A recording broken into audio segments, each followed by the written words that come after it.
اس واقعے کو امام حنبل نے نقل کیا ہے۔ ایک دن حضرت سیدہ عائشہ صدیقہ رضی اللہ تعالی عنہا فرماتی ہیں، ایک مرتبہ ایک عورت رسول خدا صلی اللہ علیہ وآلہ وصحبہ وسلم کی خدمت اقدس میں حاضر ہوئی اور وہ عورت اس قدر روئی، میرا جی بھی بھر آیا تو مجھے اس پر ترس آ گیا۔ وہ عورت عرض گزار ہوئی، مجھے ڈر ہے کہ میں ہلاکت میں جا پڑی ہوں کیونکہ میرا خاوند چھوڑ کر کہیں چلا گیا ہے۔ آپ صلی اللہ تعالی علیہ وآلہ وسلم نے فرمایا، اگر تو وہ سب کچھ کرے جس کا میں تجھے حکم دوں تو تیرا شوہر تیرے پاس لوٹ آئے گا۔ بسم اللہ الرحمن الرحیم۔ السلام علیکم ورحمۃ اللہ۔ سحر ایسے اثر کو کہتے ہیں جس کا سبب زہر نہ ہو، خواہ مانوی کوئی سبب ہو جیسے خاص کلمات کا اثر ہو، یہ غیر محسوس چیزوں کا ہو جیسے جنات و شیاطین وغیرہ کا اثر۔ بس ان چیزوں کے اثر سے حضرات انبیاء کرام بھی متاثر ہو سکتے ہیں، جیسے زہر اسباب کا اثر ان پر زہر ہوتا ہے، اس میں ایمان کے قوی یا ضعیف ہونے کا دخل نہیں بلکہ اسباب کی تاثیر کا دخل ہے۔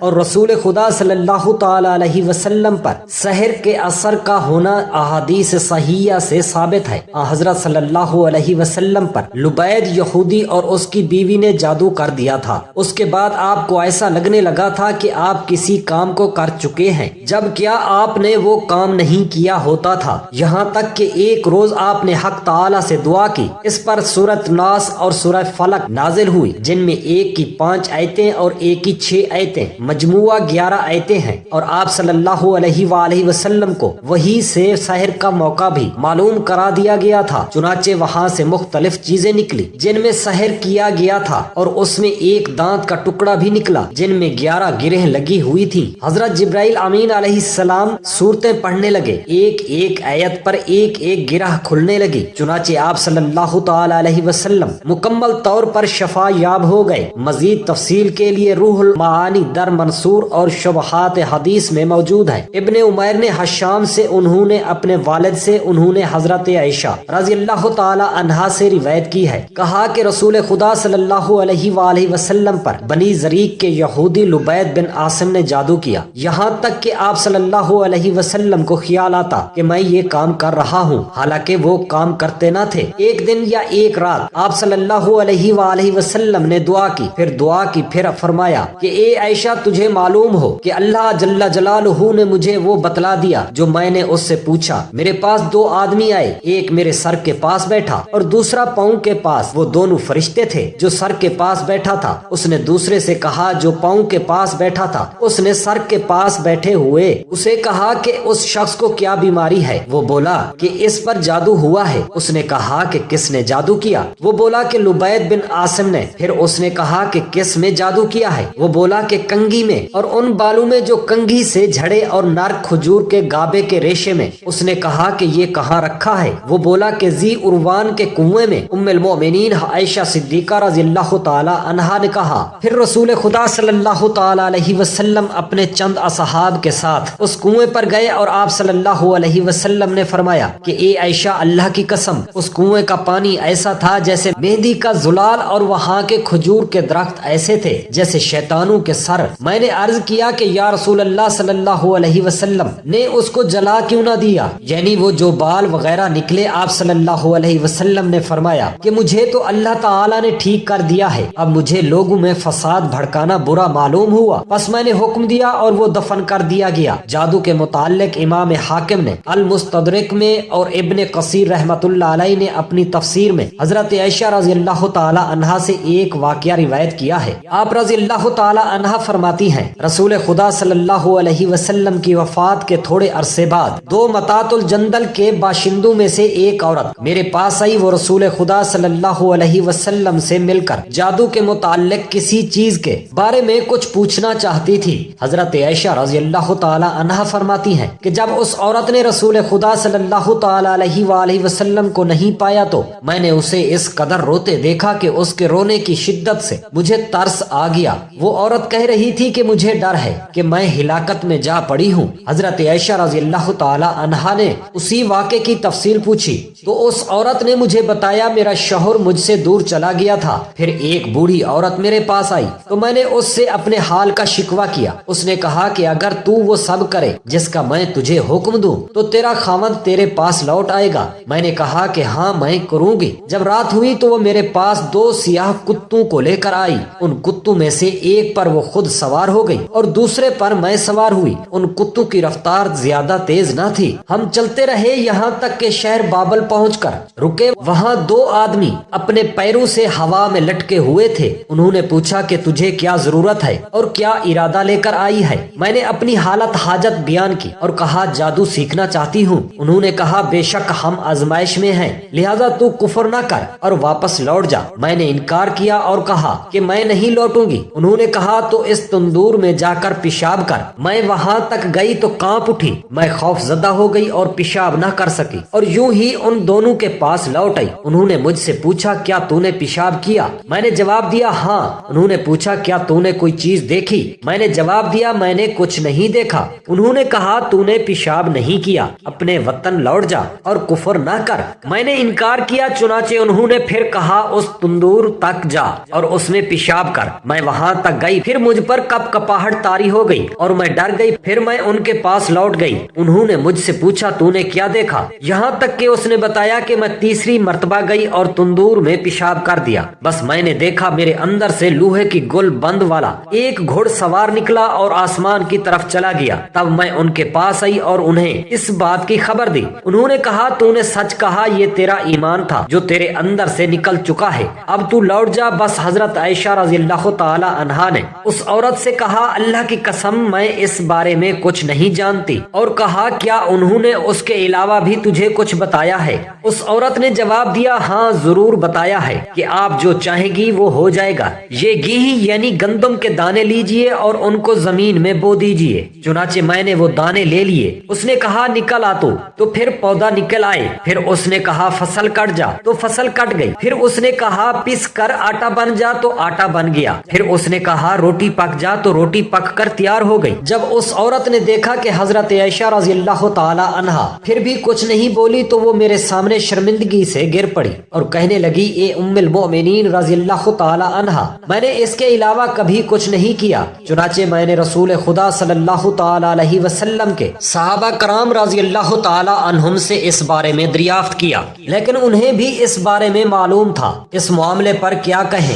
جس چیز کا مکمل علم نہ ہو اس کے متعلق صحابہ اپنی رائے دینے میں احتیاط کرتے تھے۔ انہوں نے صرف اتنا کہا اگر آپ کی والدین یا ان میں سے کوئی بھی حیات ہو تو وہ آپ کے لیے کافی ہے۔ اس واقعے کے پیش نظر حقیقت میں بات یہ ہے کہ فاروت ماروت کو اللہ تعالی نے خیر الشر اور کفر و ایمان کا علم دے دیا تھا۔ وہ ہر ایک کفر کی طرف جھکنے والے کو نصیحت کرتی اور ہر طرح روکتے۔ جب وہ نام تھا تو اس سے وہ مخصوص کلمات کہہ دیتے جس سے اس کا نور ایمان جاتا رہتا اور وہ ایمان سے ہاتھ دھو بیٹھتا اور اسے جادو آ جاتا، اور یہی اس عورت کے ساتھ ہوا تھا۔ امام بخاری نے اپنی صحیح حدیث میں نقل کیا ہے کہ ام المومنین سیدہ عائشہ صدیقہ رضی اللہ تعالی عنہا پر ان کی لونڈی نے جادو کیا تو اس لونڈی کو قتل کر دیا گیا تھا۔ امام محمد رحمت اللہ علیہ نے بھی اپنی موتا میں یہ نقل کیا ہے۔ وہ فرماتے ہیں کہ ام المومنین رضی اللہ تعالی عنہا اس وقت سخت بیمار ہو گئی تھی اور چارپائی پر پڑ گئی تھی۔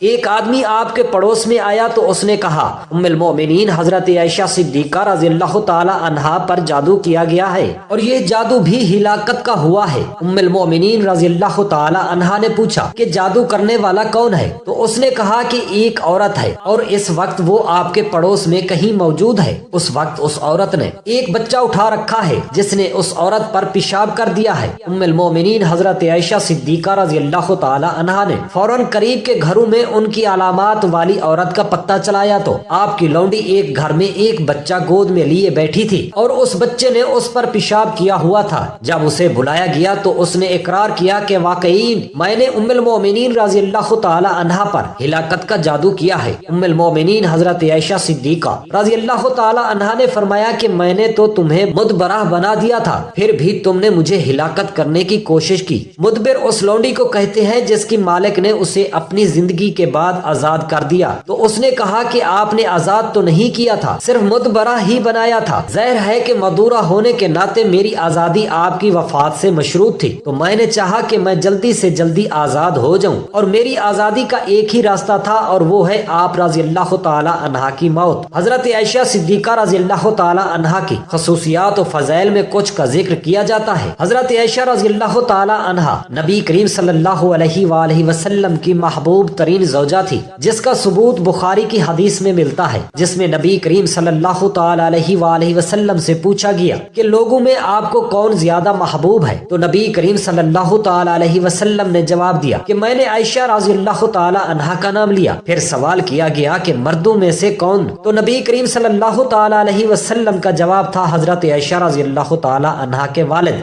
نبی کریم صلی اللہ علیہ وآلہ وسلم نے حضرت عائشہ رضی اللہ تعالی عنہا کے علاوہ کسی اور کنواری عورت سے شادی نہیں کی تھی۔ یہ بھی خصوصیت ہے کہ حضرت عائشہ رضی اللہ تعالی عنہا کے لحاف میں نبی کریم صلی اللہ تعالی علیہ وسلم پر وحی کا نزول ہوتا تھا، ان کے علاوہ کسی اور بیوی کے لحاف میں کبھی وحی نازل نہیں ہوئی۔ حضرت عائشہ صدیقہ رضی اللہ تعالی عنہا کی خصوصیت ہے کہ جب اللہ تعالیٰ نے آیت تخیل نازل فرمائی اور نبی کریم صلی اللہ علیہ وسلم نے اس کی ابتدا حضرت عائشہ صدیقہ رضی اللہ تعالی عنہا سے کرتے ہوئے انہیں اختیار دیتے ہوئے فرمایا جلد بازی سے کام نہ لو بلکہ اپنے والدین سے مشورہ لے لو، تو حضرت عائشہ صدیقہ رضی اللہ تعالی عنہا نے جواب میں کہا کیا میں اس معاملے میں اپنے والدین سے مشورہ لوں؟ تو بلا شب اللہ تعالیٰ اور اس کے رسول اور دار الآخرت چاہتی ہوں۔ تو باقی ازواج مطہرات نے بھی حضرت عائشہ صدیقہ رضی اللہ تعالی عنہا کی پیروی کی۔ ان کی یہ بھی خصوصیت ہے کہ اللہ سبحانہ و تعالی نے انہیں اہل افق کے بہتال سے بری کر کے ان کی بارات وہی نازل فرما دی تھی جو مسلمانوں کے گھروں اور ان کی نمازوں میں قیامت تک پڑھی جاتی رہے گی، اور اللہ تعالیٰ نے یہ شہادت دی کہ حضرت عائشہ صدیقہ رضی اللہ تعالی عنہا پاک باز عورتوں میں سے ہیں، اور اللہ تعالیٰ نے حضرت عائشہ صدیقہ رضی اللہ تعالی عنہا سے مغفرت اور رزق کے کریم کا وعدہ فرمایا، اور یہ بتایا کہ ان کے بارے میں جو بہتان لگایا گیا تھا ان میں ان کی بہتری تھی، نہ کہ کوئی شر اور عیب، اور نہ ہی ان سے ان کی شان میں کوئی کمی ہوئی، بلکہ اللہ تعالیٰ نے اس سے ان کی شان و منزلت میں اضافہ فرمایا اور ان کی قدر و منزلت اونچی فرمائی، اور آسمان و زمین میں بسنے والوں میں سے اس کی بنا پر کتنی فضیلت و منقبت حاصل ہوئی اور اچھا ذکر باقی رہا۔ ان کی یہ بھی خصوصیت ہے کہ جب صحابہ کرام رضی اللہ تعالی عنہم میں سے کسی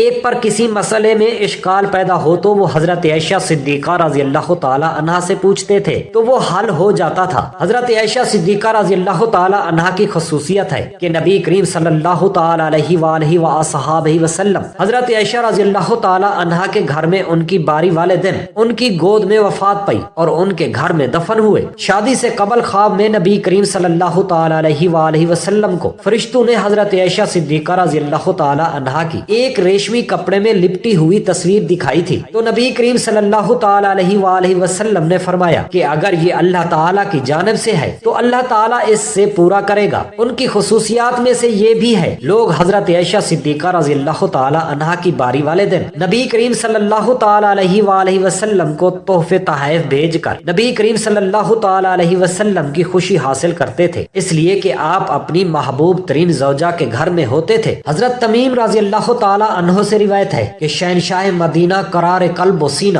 صاحب معطر و پسینہ حضور اقدس صلی اللہ تعالی علیہ وآلہ وسلم کا فرمان ہے کہ جو شخص یہ کلمات 10 مرتبہ کہے اس آدمی کے لیے 4 کروڑ نیکیاں لکھی جاتی ہیں۔ جو شخص 100 مرتبہ یہ ورد پڑھتا ہے اس کے گناہ بخش دیے جاتے ہیں، اگرچہ گناہ سمندر کے جھاگ کے برابر ہی کیوں نہ ہوں۔ جو شخص 500 بار پڑھے اس کے ماں باپ کو جنت الفردوس میں محل مل جاتا ہے اور ان پر یا ان کی اولاد پر کوئی جادوئی اثرات نہ ہوں گے۔ جو شخص 1000 مرتبہ پڑھے اس کی قبر اللہ تعالیٰ بہت وسیع فرما دیتا ہے، ان کو فرشتے روز محشر ایک اونٹنی پر سوار کر کے لے جائیں گے اور ان کی اولاد کی سلامتی کے لیے اللہ تعالیٰ سے دعا مانگتے رہتے ہیں۔ وہ بابرکت کلمات یہ ہیں: بسم اللہ الرحمن الرحیم، لا الہ الا اللہ واللہ اکبر والحمد للہ وسبحان اللہ ولا حول ولا قوت الا باللہ۔ اللہ تعالیٰ سے دست ادب دعا ہے میرے تمام مسلمان بہن بھائیوں کے بچوں کو اللہ پاک اپنے حفظ و امان میں رکھے اور ان کی ہر خواہشات کو منظور و مقبول فرمائے، آمین یا رب العالمین۔ جزاک اللہ خیرا کثیرا۔